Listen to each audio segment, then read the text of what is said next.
This is spreading because it's intentionally being spread. More news is coming out about the funding from outside organizations, left-wing organizations, international organizations of elites that want to just say Donald Trump's not legitimate. Apparently the vote didn't matter. And leaders behind these protests, including, we now learn, George Soros, Reverend Al Sharpton, Michael Moore, who's shown up to these protests. And so, getting out this message via social media,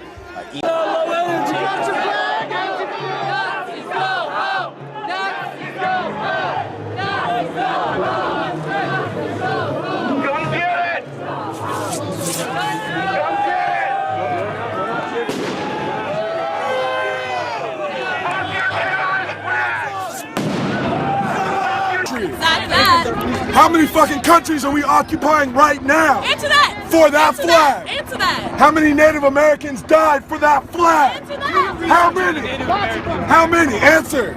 Genocide! You're real quiet now. We're talking about genocide. We're talking about colonialism. Genocide? How many Genocide! How many people died installing communism in Russia? What the fuck does that have to do with that flag? That flag!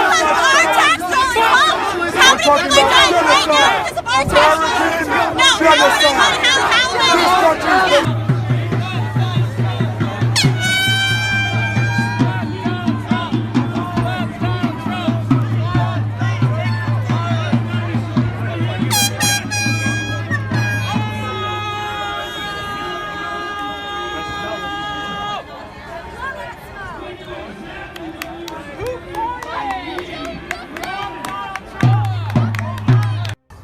Talk all you want. Honest to God, say whatever you want.